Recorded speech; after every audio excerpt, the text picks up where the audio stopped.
E para começar, como já falei outra vez e a anterior, na realidade tudo o que eu vou explicar vem direto ou diretamente deste livro, A Mensagem Reencontrada. Porque aqui, os mistérios da Divina Comédia estão aqui. Estão aqui, às vezes, esclarecidos, comentados, às vezes. O que é muito críptico, porque a Divina Comédia não é um texto fácil. A mensagem tampouco tem que frequentar esses livros. Os livros bem inspirados devem ser frequentados para captar o espírito que inspirou esses livros, a mensagem ou a Divina Comédia. E, em segundo lugar, a minha fonte de instrução foi Emmanuel d'Augsbourg, que é o filho espiritual de Louis Catio. Emmanuel d'Augsbourg escreveu vários textos ao longo da sua vida e que estão publicados sob o título de El hilo de Penélope, Le fil de Pénélope, em francês original. Ele era belga. E lá tem um artículo, um capítulo do livro que é Medusa y el intelecto o el infierno de Dante.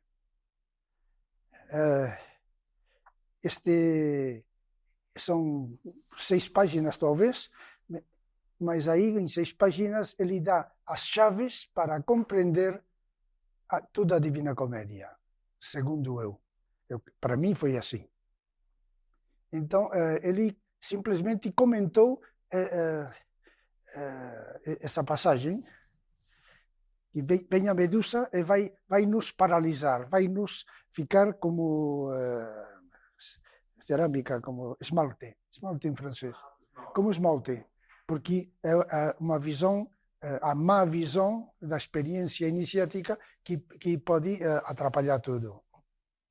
E lá ele fala, o inferno é uma coisa secreta, e é o secreto do mundo, e o mundo somos nós. Então, a partir de aí, eu naturalmente me interessei mais pela Divina Comédia.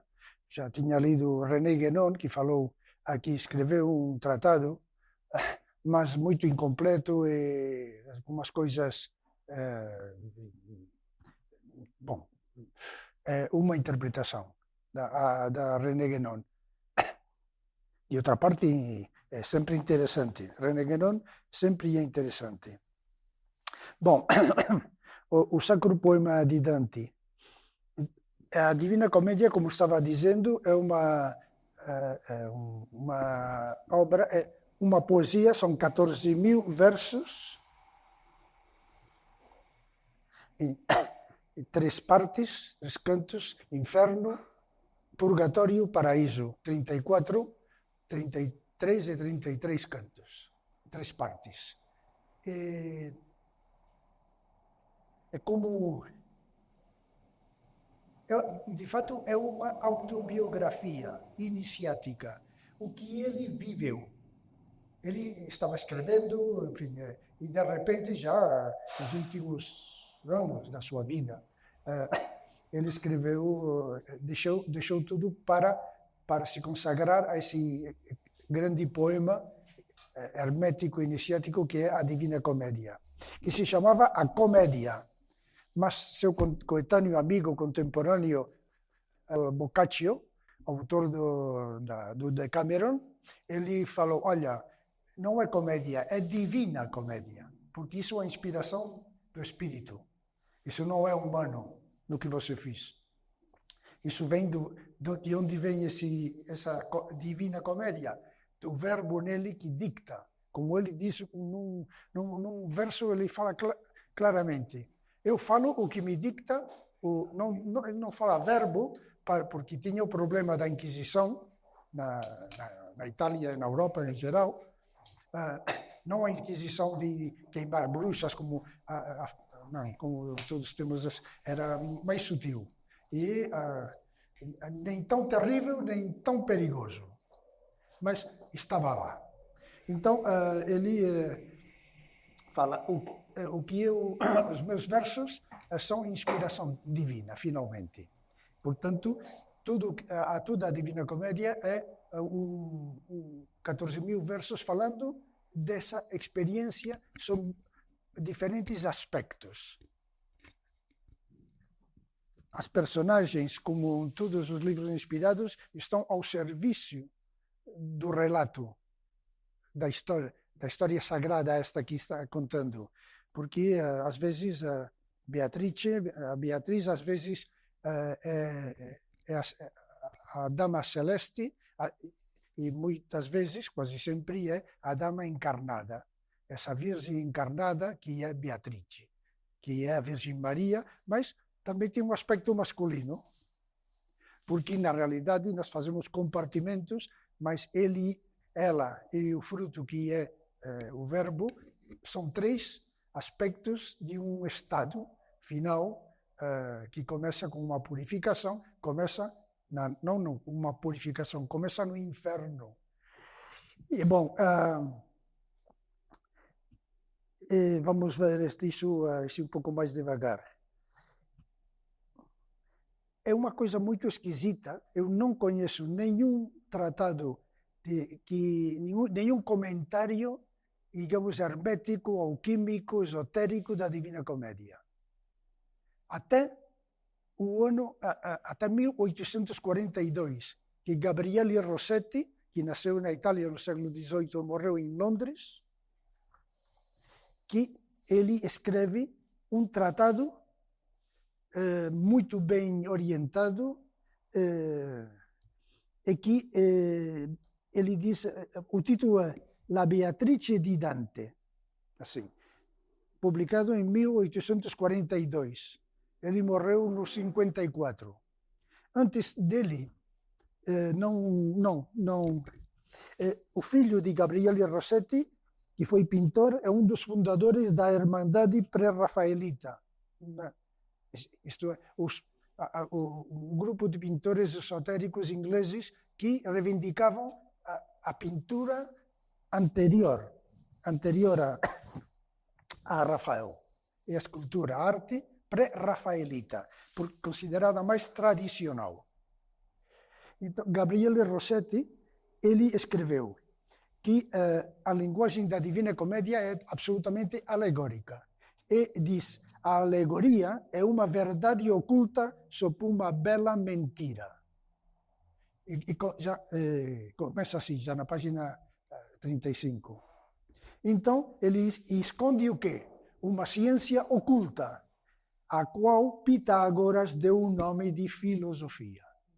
Então, na realidade, Rossetti é um pitagórico, está falando, Dante é pitagórico, porque é uma obra filosófica, mas de uma ciência oculta ou filosofia oculta. Onde nos leva a filosofia oculta? A Agripa, outro alquimista pitagórico.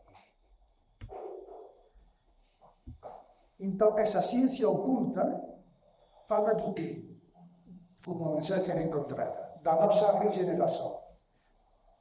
De por que estamos aqui, caímos do céu, vamos assim, estamos purgando, estamos no inferno, vamos purgando, e se Deus nos purga realmente, chegaremos ao paraíso. Aqui, neste mundo, ou chegaremos à salvação, ao paraíso de outra forma, mas é o que está prometido aos crentes.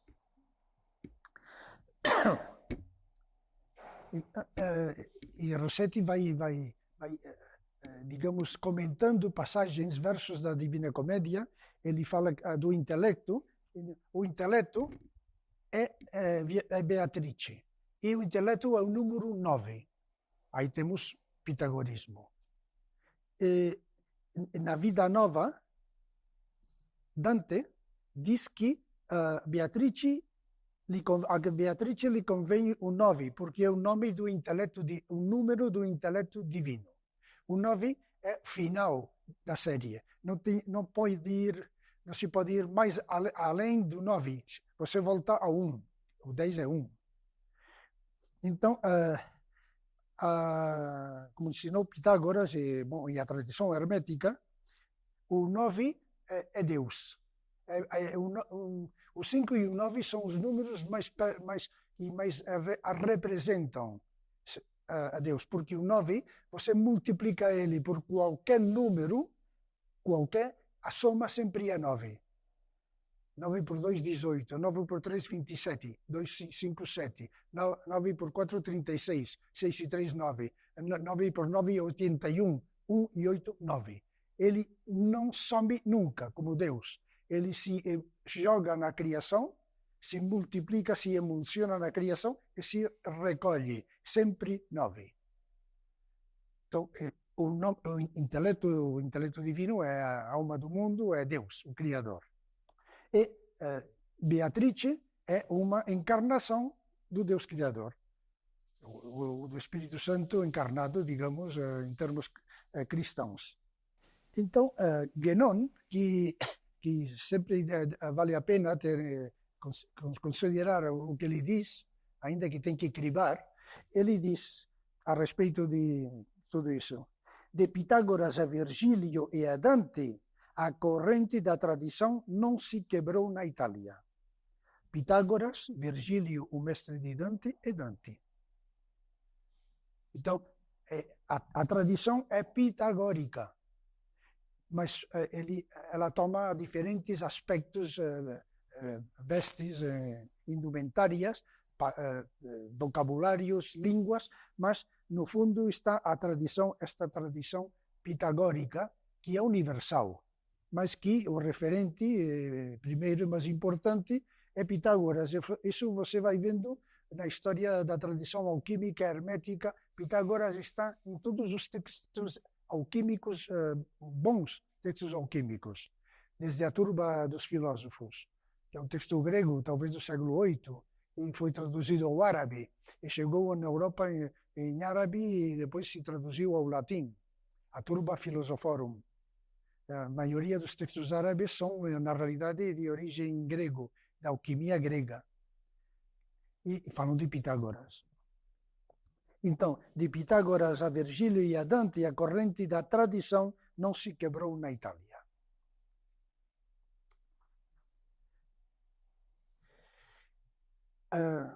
Depois de Rossetti, tem outros, sim, outros comentadores, mas não tem digamos, a qualidade de Rossetti. E depois, no século XX, tem um franco-português, Lima da Freitas. Não sei se alguém conhece, não sei se está em português esse livro.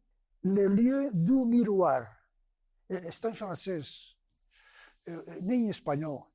O lugar do é de 515, o lugar do espelho. Esse é o título em francês.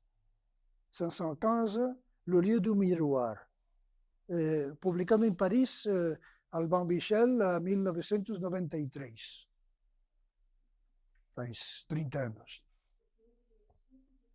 Ele converte, depois vamos vê-lo outra vez, mas isto é um esoterismo que força o texto para explicar o que ele interpreta isso. Então, ele muda o texto para que case bem com a sua teoria. É o perigo de todos os livros. O que é a Cabala? Não, o que você acha que é a Cabala. O que é alquimia? Não, o que você acha que é alquimia. Então, livros de autor não são livros inspirados, a imensa maioria. Podem ser úteis, podem ter coisas válidas, mas tem que diferenciar o que é uma obra bem inspirada do que é um livro de autor. Depois, mais bem orientada, uma italiana, Edi Binguzzi, uma filóloga, doutora em línguas clássicas, grego e latim, que ela escreveu um livro, O Enigma Forte. L'Enigma Forte, em italiano, porque está assim, Enigma Forte, em português é igual. E essa passagem messiânica que logo vamos ver. E ela faz uma interpretação astrológica da Divina Comédia, e também alquímica, mas sobretudo astrológica, porque ela é astróloga.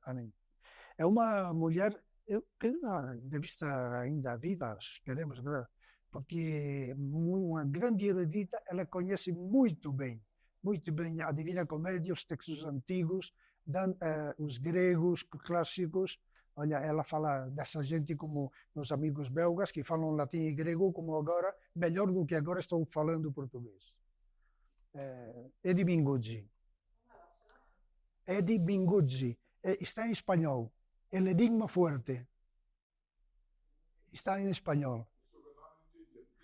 Minguzzi. Minguzzi. Minguzzi. Eddie Minguzzi. Duas zetas. Com M-I. Minguzzi. Eddie Minguzzi. Está em espanhol. El Enigma Fuerte. Eu publiquei com um amigo Leonardo Rivera, que traduziu a Divina Comédia ao espanhol. É amigo da Mensagem Reencontrada faz muitos anos, é amigo meu, que morreu faz poucos anos. Então, nós publicamos a sua obra na Espanha em espanhol. Bem, depois tem outros, Marcelo, o italiano, Rosario Marcello Puglisi, que ele faz uma interpretação, digamos, esotérica e alquímica da Divina Comédia. Bom, na realidade tem muitas obras, mas de qualidade, como Eddie Minguzzi, esse Rosario Marcello e sobretudo Gabriele Rossetti são os melhores, creio. Então, a Divina Comédia começa, autobiográfica, como dizia, e começa dizendo, in italiano, nel mezzo del cammin di nostra vita mi ritrovai per una selva oscura che la diritta via era smarrita. Em italiano, que é original, é como tem essa força sonora, poética, que no meio do caminho da nossa vida, me encontrei numa selva escura, na que a via direita estava perdida. A via direita estava perdida. Então, ele não explica como chegou lá, porque é o secreto. É o secreto do médio, do mundo médio. Mas é Deus que te põe lá. É muito semelhante a uma viagem astral dos ocultistas, uma pessoa naturalmente que sai e chega até um lugar escuro, que é a anticâmara, que é o limbo, os limbos. Limbo é limite, em latim. Ele está lá e está num lugar terrível, que tem uma onça, tem animais que vão devorá-lo.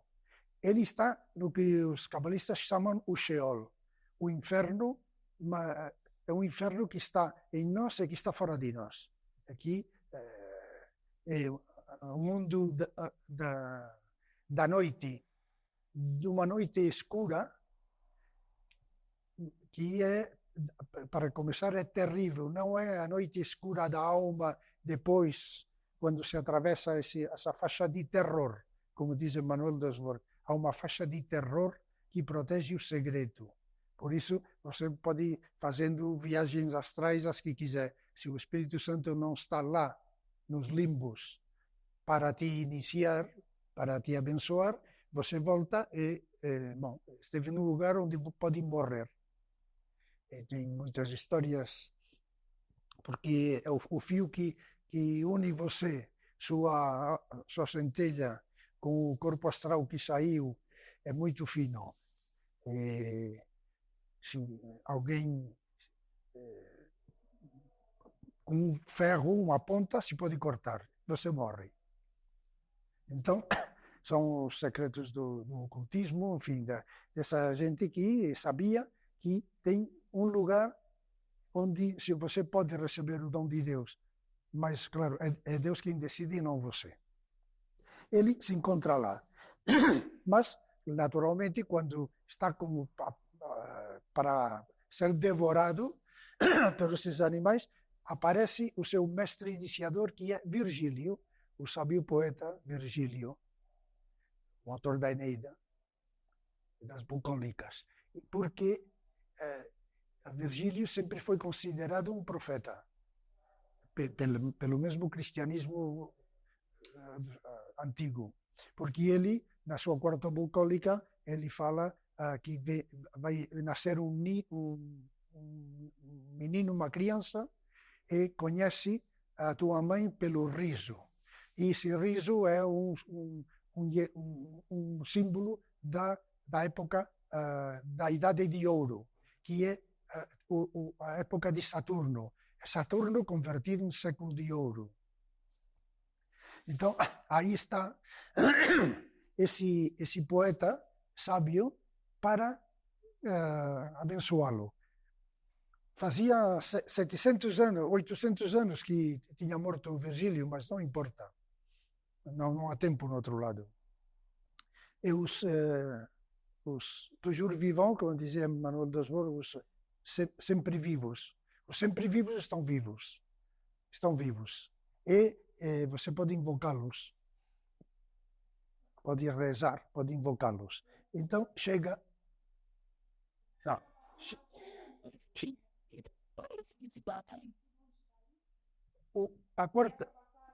A quarta bucólica não é muito extensa, se pode encontrar. Já vem a era de Saturno, já a Virgem vai dar à luz ao menino, reconhece o menino, tua mãe, pelo riso. Isso, a igreja, quando ainda era bastante sábia, reconheceu em seguida que está falando de Cristo. Do século, porque a vinda de Cristo é vinda do século de ouro, em termos alquímicos, porque é uma obra alquímica. As bucólicas e a Eneida são obra, poesia de conteúdo alquímico. Bem, então, ele reconhece Virgílio e ele fala, Dante fala, tu és meu mestre e meu autor. Meu autor não porque é o meu autor preferido, não, porque você agora me acaba de criar, ou recriar. Há uma passagem no Antigo Testamento que Deus fala para, não lembro se é Moisés ou é Abraão, tu és meu filho, eu te engendrei hoje. Esse hoje é o tempo messiânico. E o iniciado cria, o iniciador cria ao iniciado. A criação, segundo Deus, claro. Por isso é uma recriação também. Tu és meu mestre e meu autor. Em várias passagens, Virgílio é chamado de pai. E Virgílio chama Dante de filho. É a filiação hermética, de pai a filho. Ele vai, Dante vai repetindo que estamos numa selva selvagem, mais que selva, uma selva selvagem, é um lugar terrível. Então, assim, depois de uns breves diálogos, digamos, então Virgílio diz, bom, você está num lugar aqui muito perigoso, não morreu porque estou aqui, eu te crio. Então, mas agora te convém fazer outra viagem. E o leva onde? Ao centro de ele mesmo. A viagem para dentro. E quem está lá? Dite, o monstro. Aparentemente, a primeira visão é um monstro. Dite é a contração de dis, do latim, que é rico. Portanto, é o rico nele. Como Plutão. Plutos em grego é rico. As riquezas estão em nós. Então, esse monstro fala para ele, fizeram-me a divina potestade, a soma sabedoria e o amor primeiro. Antes que eu não teve coisa criada, senão o eterno, e eu permanecerei para sempre.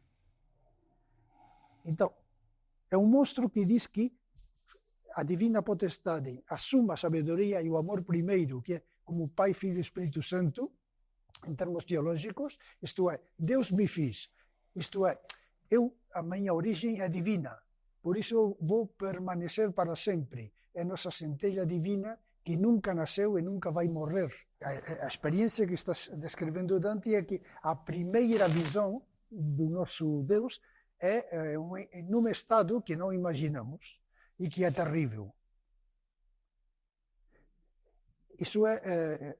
Disso falam muitos de forma muito mais velada. A Cabala fala disso, mas de forma não tão clara, digamos. Mas a Cabala fala isso. Esse Deus que está em nós é a nossa riqueza.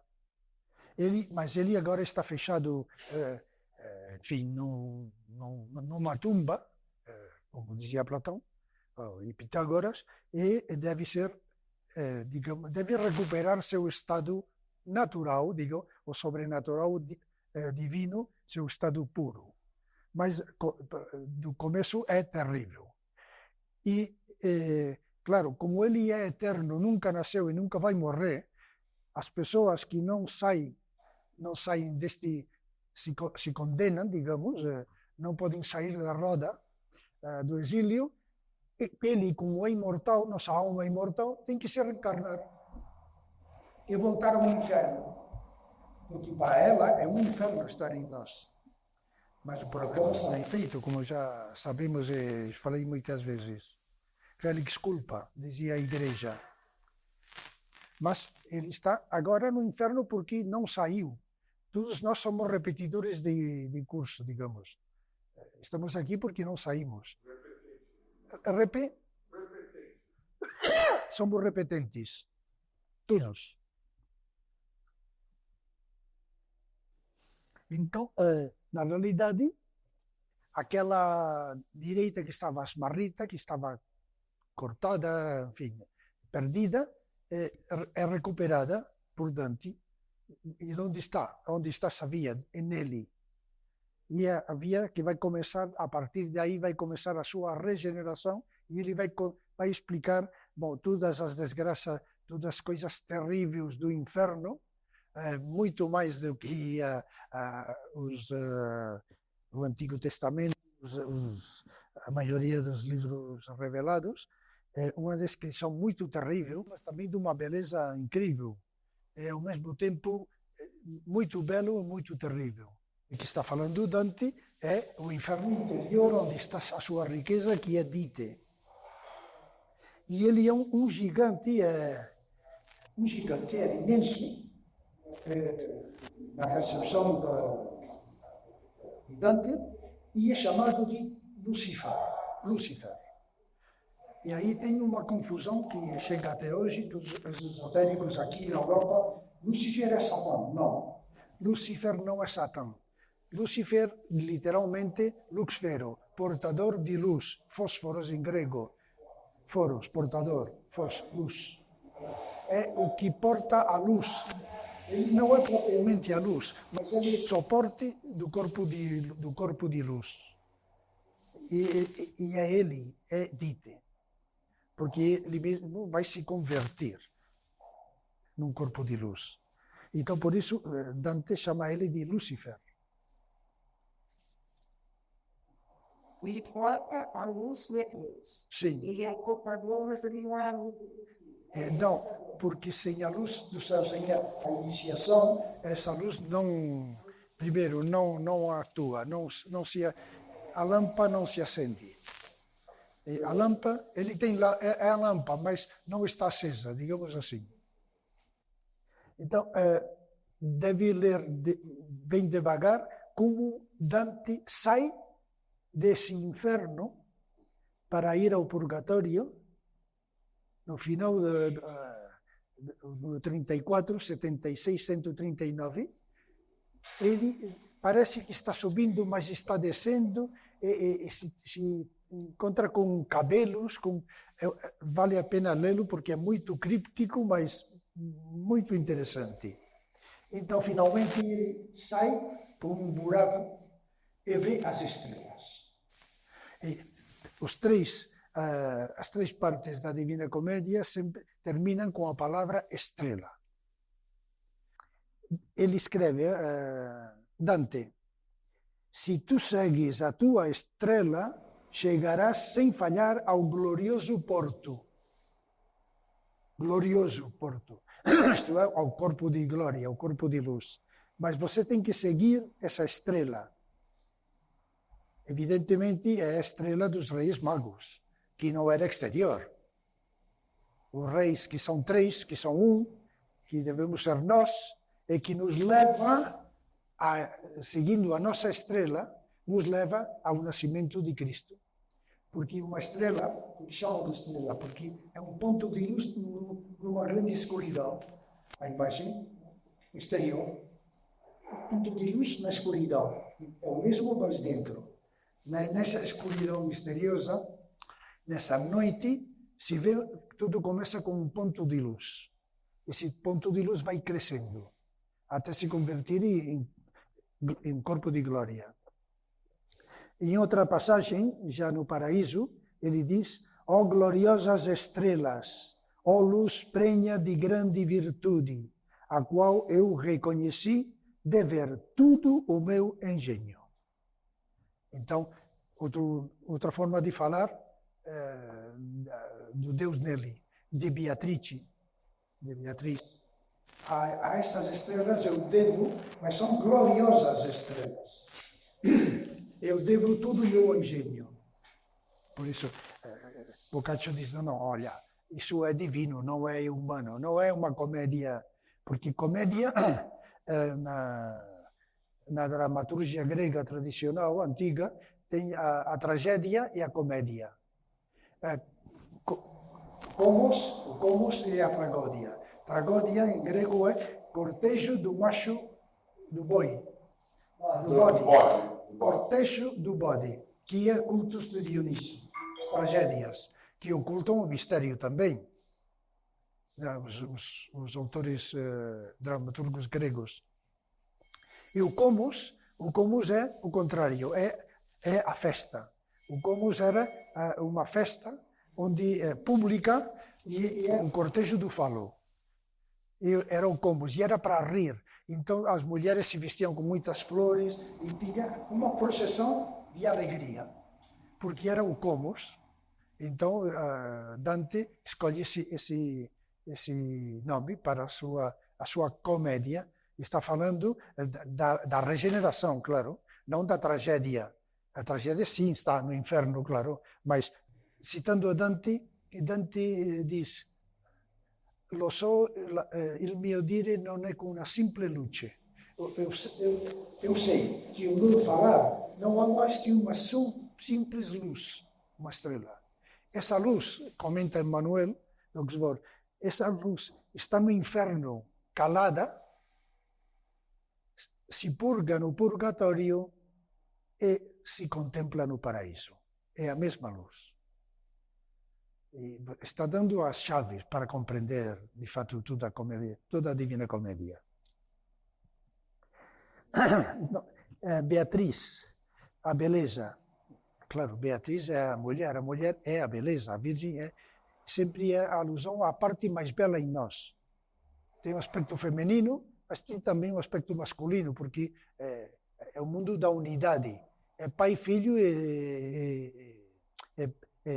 esposa, esposo, digamos, ele e ela e o produto que é o filho. E os três são um.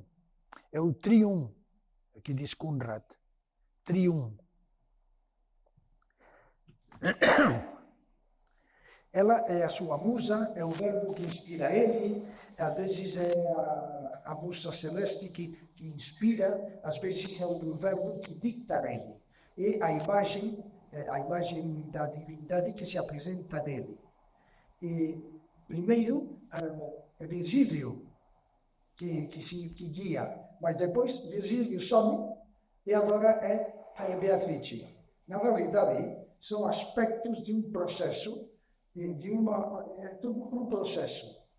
Como o pai, a virgem e o filho, a virgem e o filho, é um processo. Não é aqui a caixa do pai, a caixa do filho, a caixa da mãe, não, a caixa virginiana, a caixa é um processo.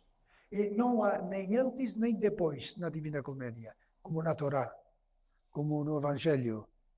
Eles estão no presente eterno. Eles estão repetindo o mesmo de 1000 formas. Não, tem um sentido geral, claro. Olha, um atanor exterior assim. Você tem embaixo o fogo do inferno. Esse fogo é imprescindível porque a matéria se vai purificar graças a esse fogo. Vai purgatório. E finalmente, quando seja pura, Maria vai ter um filho, que é o paraíso. Claro, tem um sentido geral assim, se pode, é uma opinião minha. Mas, na realidade, no inferno, no purgatório e no paraíso está falando de aspectos diferentes desse poliedro de 1000 caras, que dá uma realidade poliédrica, que tem 1000 aspectos, qualidades, caras, enfim, faces. Então, no purgatório, onde está Beatriz? Então, alguém fala, olha ela embaixo, na folhagem, sentada sobre a sua raiz. Ela está sentada sobre a raiz de Dante. Ela está no fundamento dele. Ela, é ele, é o verbo, é a parte mais bela de nós mesmos. Então, ela fala acesa como fogo, porque Deus é fogo, está em nós. Purgatório 33:9. Ela fala acesa como fogo. Sim, tem muitos, só vou me referir a alguns aspectos. Então, ele se está unindo à sua dama, já se uniu, mas vai mostrando aspectos diferentes. Mas olha, o que fazem todos os hermetistas, eles ocultam mostrando, às vezes, e outras vezes mostram ocultando. Essa é uma definição de Lucatio. Está na mensagem também. Ele fala isso no seu discípulo Emmanuel Desbordes. Os alquimistas, os hermetistas, às vezes, eles estão falando ocultando, e outras estão ocultando falando. Então, você tem que aprender a hermenêutica tradicional para captar o espírito da palavra, a intenção do autor, como na Divina Comédia. Então, ele falando da sua dama, ele diz, no entanto, eu ia entre tantas primícias do eterno prazer, totalmente suspenso e desejoso ainda de mais felicidade. O purgatório. Ele está experimentando o prazer do verdadeiro amor, claro. Com quem? Com ela. E ele e ela, mas é seu Deus. E ela que estão. E ele está participando, o homem carnal, dessas primícias que depois, quando sai do corpo, é completa já. Então, essa dama, Beatriz, se manifesta como fogo, como amor puro, em ato, e também como água. Outro aspecto. E no purgatório também, o paraíso, 30, já, o 30 do paraíso. Pois desta água convém que tu bebas, diz uma das virgens, que ela, diz, pois desta água convém que tu bebas, antes que a grande sede em ti se sacie. Assim me disse o sol dos meus olhos. Ela é o sol dos seus olhos. Porque ela também é o sol. E é água, e é fogo. E outros versos. A bela mulher abriu os braços, abraçou-me a cabeça e me submergiu. Assim, foi necessário que eu tragasse aquela água. E é a doce bebida que jamais me houve saciado. Então, a doce medida que jamais me houve saciado. Saciar. Quando você já comeu muito, está saciado. Saciado. Isto é o desejo satisfeito que permanece desejo eternamente. Então, ele bebe, é o mundo da unidade. É o bebedor, bebido, que não deixa, que se converte naquilo que bebe. Porque é uma unidade. ele bebe uma água que jamais o teria saciado, porque é o amor saciado que permanece desejo e amor. E eles, é uma forma de falar do estado, enfim, de eternidade, o eterno prazer. Por que eterno prazer? Porque não termina, porque está recomeçando com desejo saciado que permanece desejo. Não, isto é palavras exteriores para falar de uma realidade que é interior, que é sagrada e que é o mundo da unidade. É que o bebedor se converte em água sem deixar de ser bebedor. É uma forma de falar. Esse bebedor se converte em água sem deixar de ser bebedor. Está bebendo o quê? A vida nova, claro. Chamado de água também. Uma água ígnea. Continuamente, olha, vamos a... É como Zoar, da Barajer, outra explicação. Agora sou água, agora sou fogo, agora sou a beleza absoluta, agora sou terrível. É o mistério do riso que liga com a quarta vocálica de Virgílio. É o riso messiânico. Não é o riso carnal que conhecemos, mas é associado. A que se parece a coisa? A um riso de felicidade extrema. É um riso. Então, a Beatriz fala para ele no paraíso: abre os olhos e olha como eu sou. Tu tens visto coisas que têm feito poderoso, que te têm feito poderoso para suportar o meu riso. Então, ele já tem bastante força para suportar o riso dela. Então, esse é um riso de amor. Chamamos de riso. E os alquimistas, e o Manuel de Osborne também, eles citam uma passagem da Ilíada, 1.599. E um riso inextinguível se elevou entre os deuses felizes. Homero, século IX a.C. Estão falando o mesmo, sempre. O filho de Sara, Isaac, é o riso. Significa aquele que ri, a raiz. E Sara riu, recebeu uma visita de um anjo muito bem formado, bem belo, e claro, ela ri, claro. Ela é fecundada, ela ri messianicamente. Seu filho é o riso de Sara, como Jesus é o filho, é o riso de Maria. Nada é o que parece. Isso, o que dizia Rossetti, a metáfora não é metáfora, é uma bela mentira, é uma verdade oculta em uma bela mentira. E às vezes nem é bela, é uma mentira terrível, como na Divina Comédia, como no Antigo Testamento, é terrível, e às vezes é bela.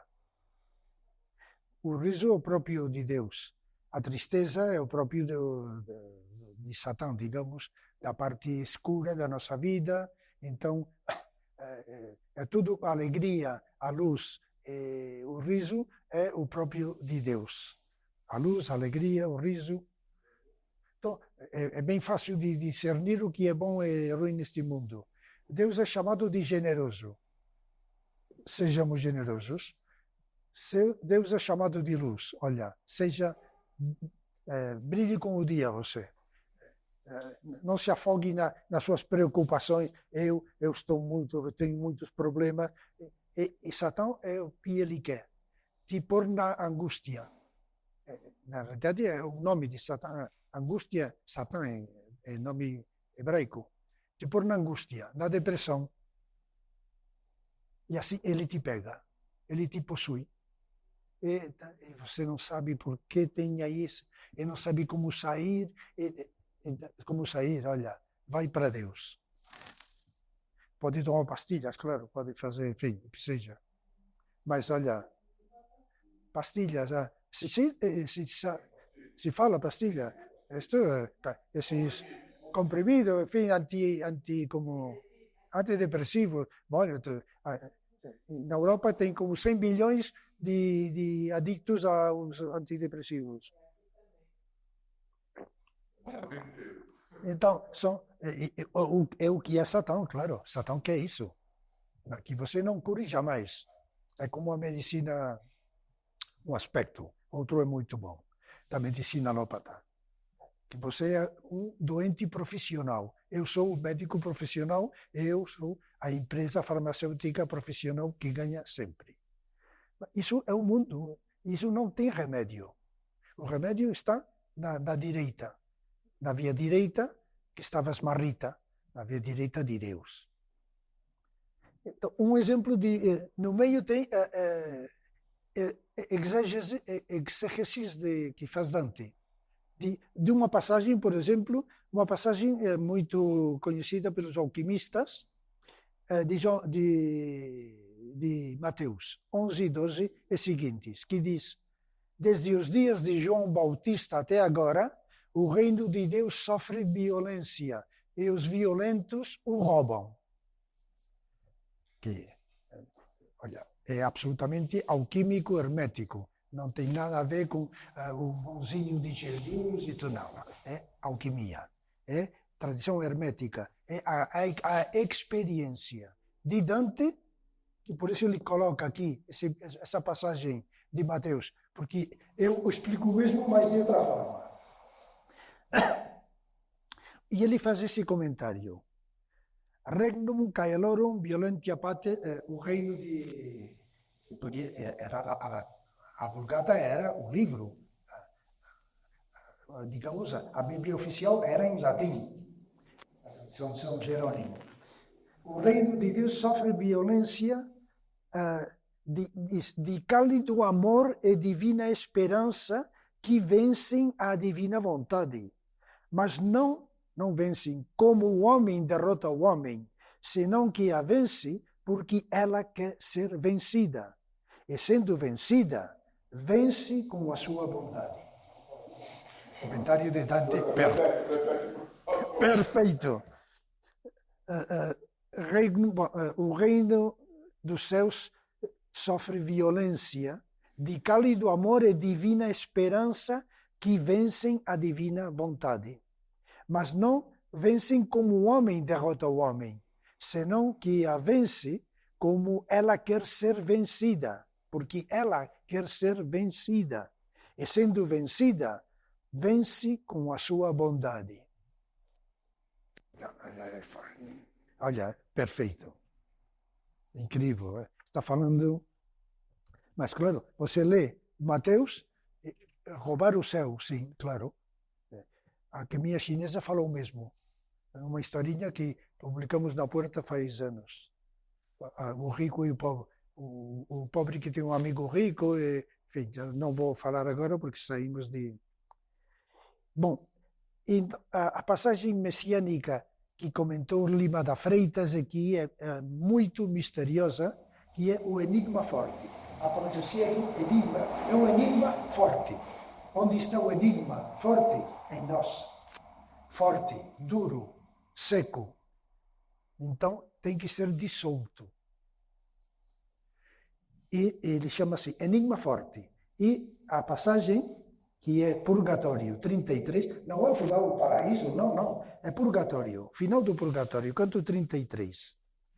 Pois vejo com certeza, e por isso o narro, que chega o tempo de estrelas já propícias, seguras contra todo tropeço e todo obstáculo, quando 515 mensageiro de Deus matará a ladra e a esse gigante que com ela delinque.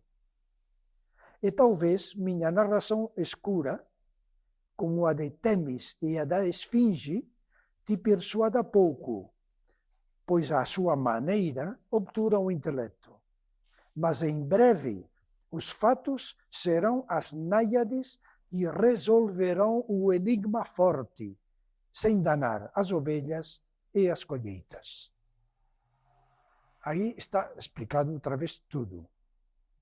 Sem danar as ovelhas e as colheitas, sem danar o corpo humano. Sem danar. Mas vai resolver o enigma forte. Quem? As náiades. O que são as náiades? O volátil, digamos em termos alquímicos, e na tradição grega. São seres que habitam na água. E é a força do céu, que é uma água ígnea, que vem, essa força, a dissolver nosso enigma forte.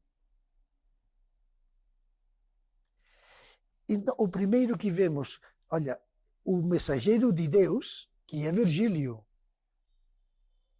Também vamos falar agora que são as náiades. Ou o efeito do mensageiro que em nós, que vai dissolver o enigma forte, chamado essa força de náiades. Estamos na religião grega, evidentemente. Então, ele diz, nessa ordem, 1, 500, 10 e 5. Então, está escrito não em arábiga, ou em romano, senão em extenso. Com letras em extenso. Na época de Dante, Florência proibiu o 0. Isto é a numeração arábiga. Porque diziam que propiciava o fraude. Porque era muito fácil, em 100, pôr um 0 mais, e já é 1000.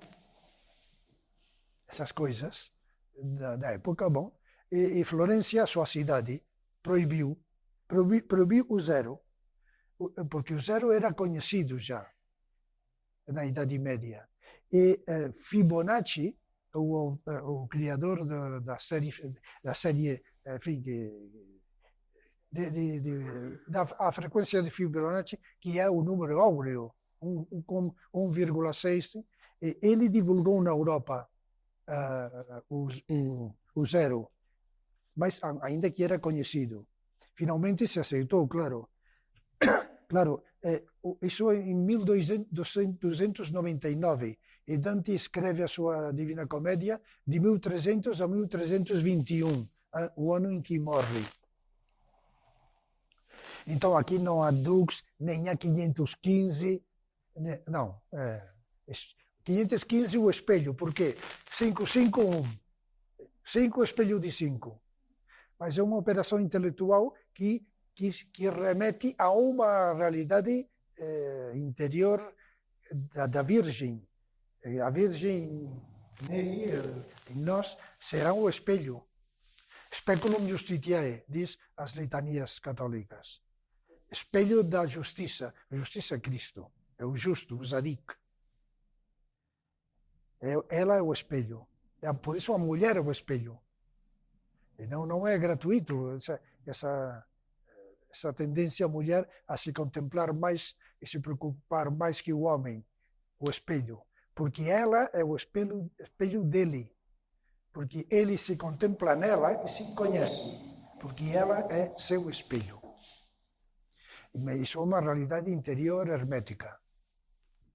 Então, ele diz aqui o tempo das estrelas. Claro, é o templo messiânico, que está anunciando o tempo das estrelas propícias. Não são os astros no destino astral, são as estrelas. Por isso ele sempre termina canto com a palavra estrela, não astro. A estrela é a realidade divina, fora e dentro de nós.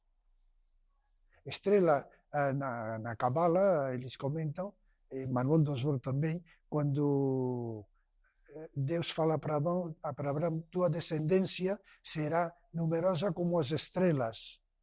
Mas são estrelas do céu de glória. Cada estrela é um corpo em luz.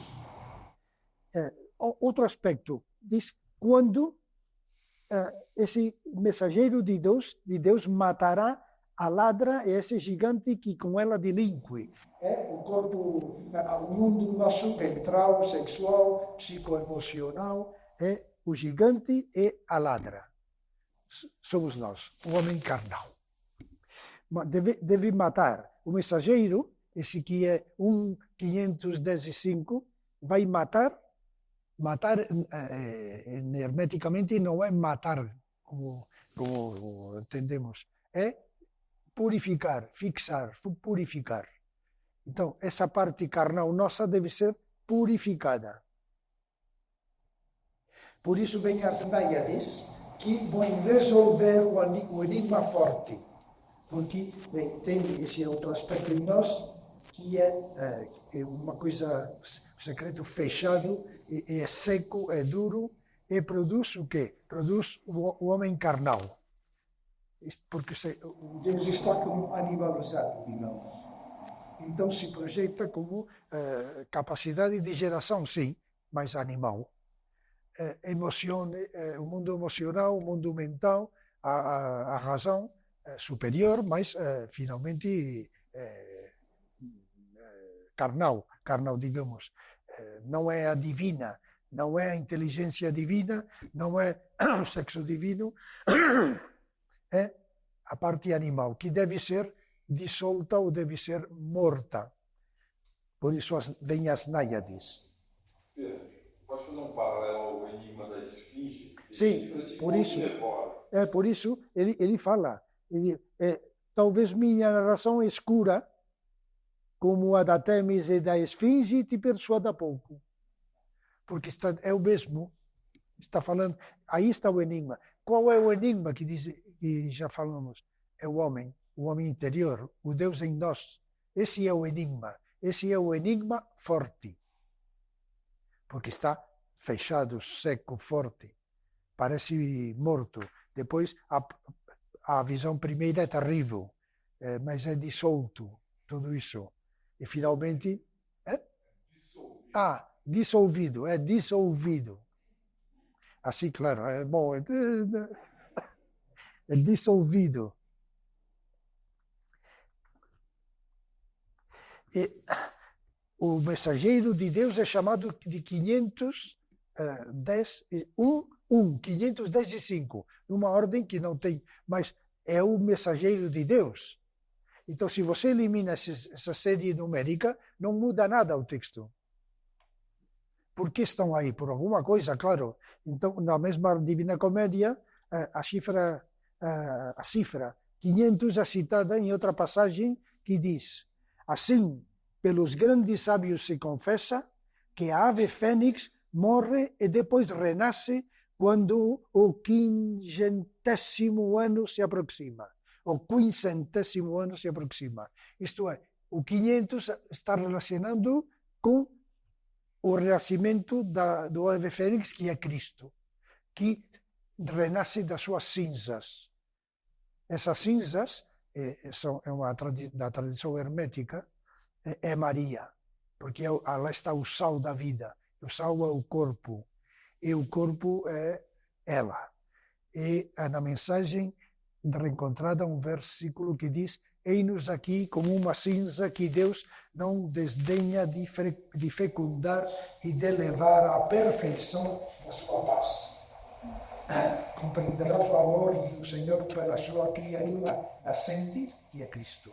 É o ave fênix, que renasce das cinzas. O 500 diretamente o está relacionando com Cristo. O número 10, ele diz do número 10, na mesma Divina Comédia, Paraíso 27, 106. Se um movimento, o do 5, o 5 pitagórico, claro, como o 9 pitagórico, se um movimento não está determinado por outro, porque é anterior a todos, que é o primeiro. O 5 é o primeiro, diz a mensagem reencontrada, e os egípcios, no lugar de falar contar, diziam quintar. Quinto, 5 em 5. Então, se o movimento não está determinado por outro, senão que os outros são medidos por ele, assim como o 10 pela metade e pelo quinto. O 10 é produto do 5, não o contrário. A origem de tudo é o 5, como diz a mensagem reencontrada que ontem citei. O quinto é antes que o primeiro, é o que move e se move, e move invisivelmente e visivelmente. Exatamente isso. Portanto, está falando do aspecto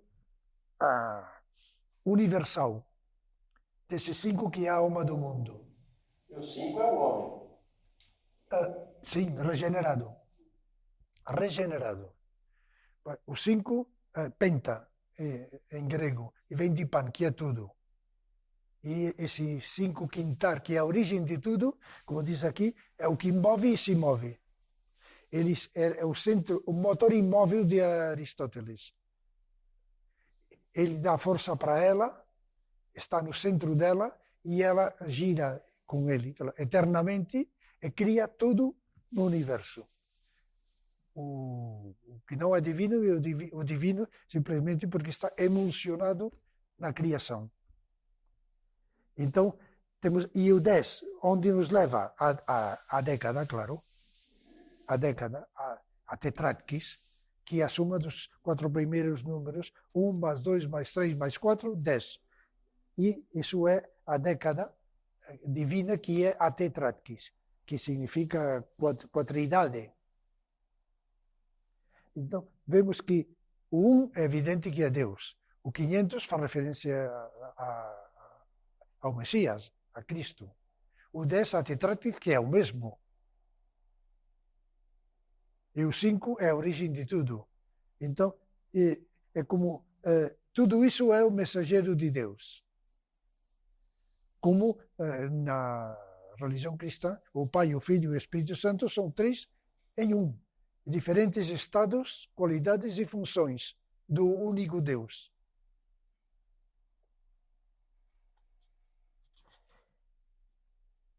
E as náiades,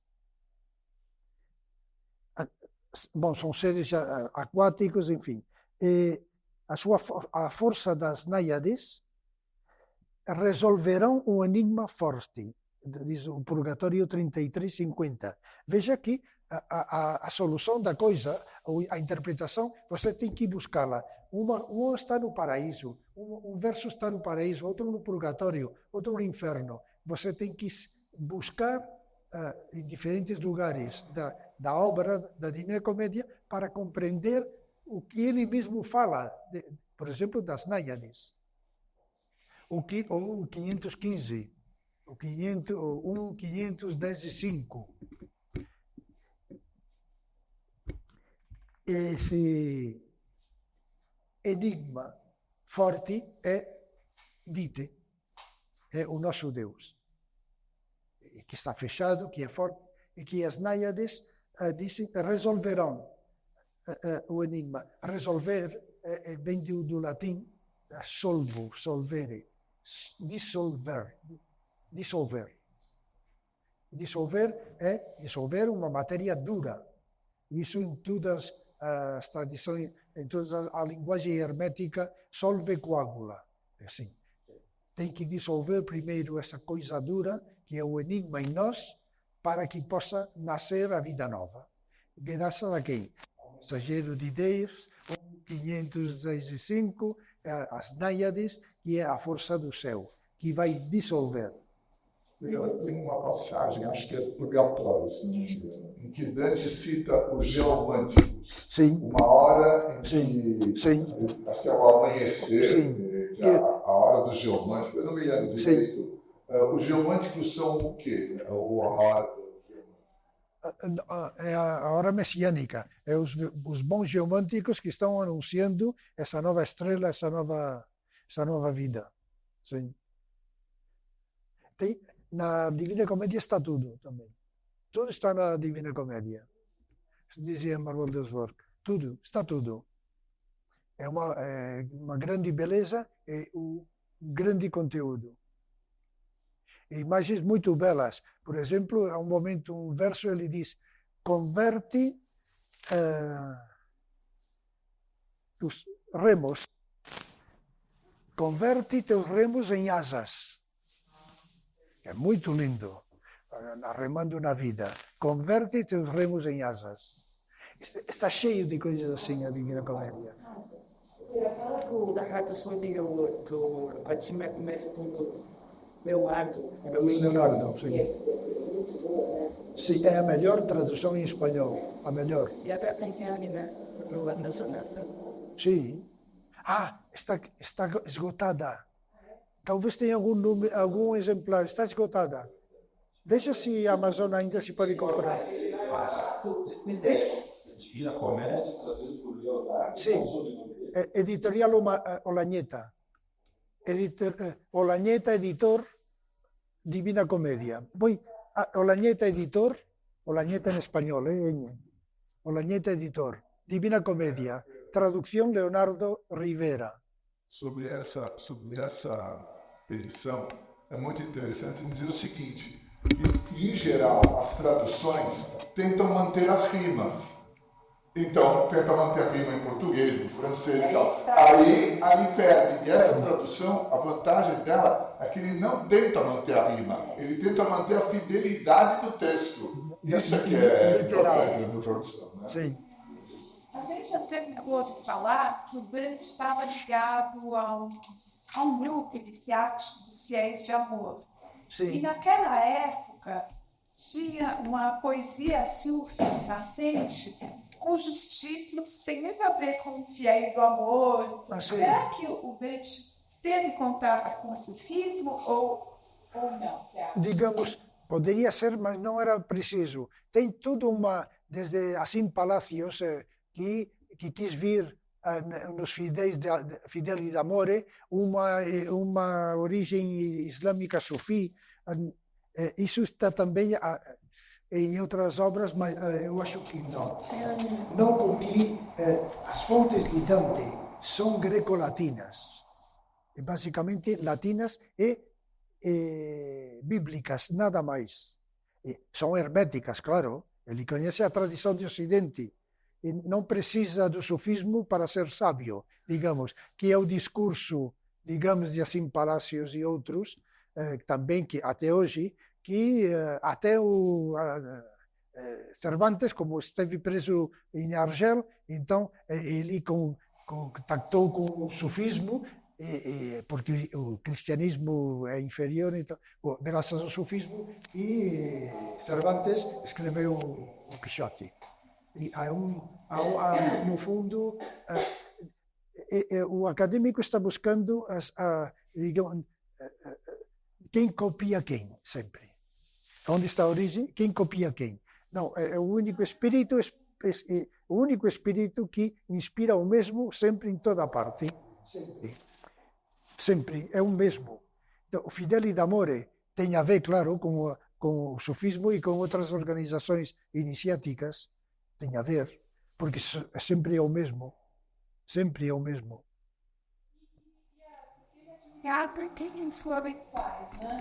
Os provenzais, claro, porque o Fideli d'Amore, na realidade, são os poetas provenzais, a poesia iniciática provenzal, isto é, daquela época.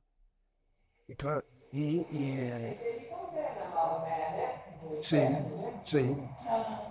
sim.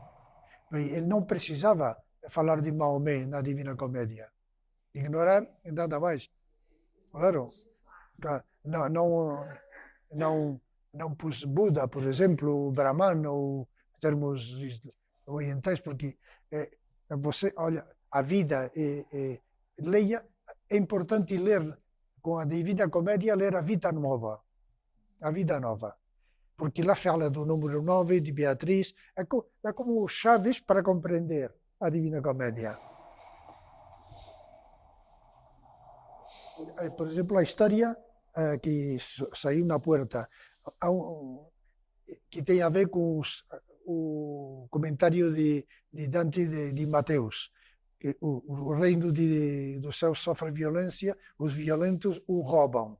Então, há um texto alquímico taoísta do século, não sei, o século III, que diz que, ou antes, talvez, não sei, século III, que diz uma historinha. Um amigo pobre, um pobre tem um amigo rico, vai perguntar, olha, você como é que fez tanto dinheiro? Roubando.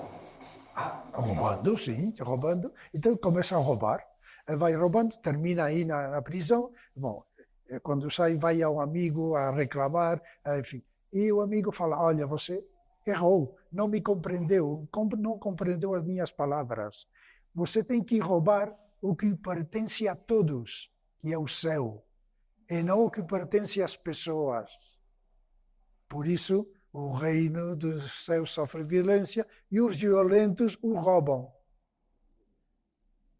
É o mesmo.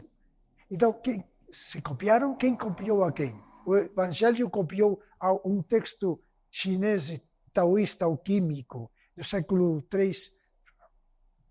Enfim. Você consegue ler paralelo da Divina Comédia com o livro tibetano dos mortos? O tibetano dos mortos, não. Bom, porque tem a descrição também do mundo infernal muito terrível. Porque todos falam o mesmo. Se experimentaram isso, devem falar isso.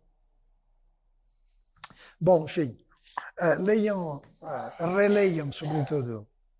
Releiam os clássicos, a Divina Comédia, as Escrituras, os textos revelados, que é valor seguro, que tem em espanhol.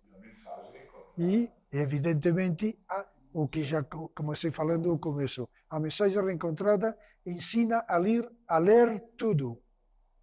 Ensina a ler tudo. As chaves estão aqui.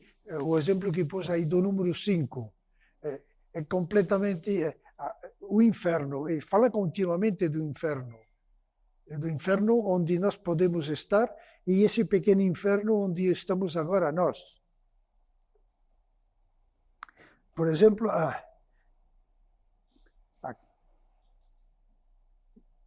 leio porque abri aqui. A palavra de Deus primeiro humilia a nossa razão.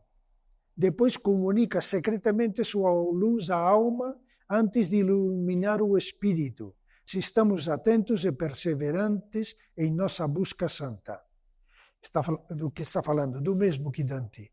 A palavra de Deus é o mensageiro de Deus. Ela vem, nos abençoa. E onde vai? Diretamente à alma imortal. A alma, em sentido tradicional, alma é a alma imortal, não é espírito. É alma. Alma imortal. Vai secretamente, entra, e aí começa tudo. E que é onde está a nossa alma imortal, onde está Dite. E finalmente, sempre falo assim porque é embaixo. Aqui é embaixo, não é aqui. Descartes nos extraviou a todos. Não. A divindade não está aqui, está embaixo. Então, ilumina ao final. Vem a luz, as estrelas. Vem a luz, ao final. 21:49, essas cinzas que eu citei antes. 21:49, linha. Eis-nos aos olhos do Senhor como uma cinza que ele não desdenha de fecundar e conduzir à eternidade da sua paz. Quem compreenderá o amor do Todo-Poderoso por sua criatura nascente, que é Cristo, claro, e ela é essa cinza aqui, e as cinzas do ave fênix. Na tradição hermética, o ave fênix é queimado e das cinzas ele renasce. E é uma operação alquímica e teológica, se explica em termos teológicos também. Deus é fogo, vai te queimar, sem que você morra. Vai te queimar, vai converter alguma coisa que está em você em cinzas. E a cinza, você lava uma cinza, lava aí no colador e fica um sal. E é salgado. Não importa o que você queima, fica um sal. É o sal da vida. Esse sal contém um cristal. No cristal há um princípio de imortalidade indestrutível. E, por isso, eis-nos aqui a olhos do Senhor como uma cinza que ele não desdenha de fecundar e conduzir à eternidade da sua paz. E ela vai ser fecundada. O ave fênix vai renascer das suas cinzas, e é Cristo. Ele fala, o 500 é o 500 da Divina Comédia. Então, aqui explica tudo. A mensagem encontrada explica tudo. Muitas vezes é de forma assim, misteriosa, crítica, mas tem que reler, tem que frequentar. Para conhecer uma pessoa, tem que frequentar. Um livro mesmo. E importante dizer que nas leituras que a gente faz no livro, você traz a cultura. Sim. O subtítulo, porque nada está posto aqui ao acaso, nada. Subtítulo. Ou o relógio da noite e do dia de Deus. Porque o que tem a noite? Primeiro é a noite e a noite. Esse lugar escuro. Essa noite exterior e a noite interior. Muitos concordam e repetem alguns em que isso. A noite do corpo. Tudo começa de noite. A vezes vai ao final. O relógio é o tempo da nossa regeneração. O relógio da noite primeiro e depois o dia de Deus. E, bom, aqui não há acontece na Divina Comédia e mesmo uma tradição oral. Como em Virgílio, tampouco há primeiro tradição oral, mas os mais antigos, primeiro como o Antigo Testamento, o Novo Testamento, então Tequim, primeiro há uma tradição oral e depois se passa à escritura.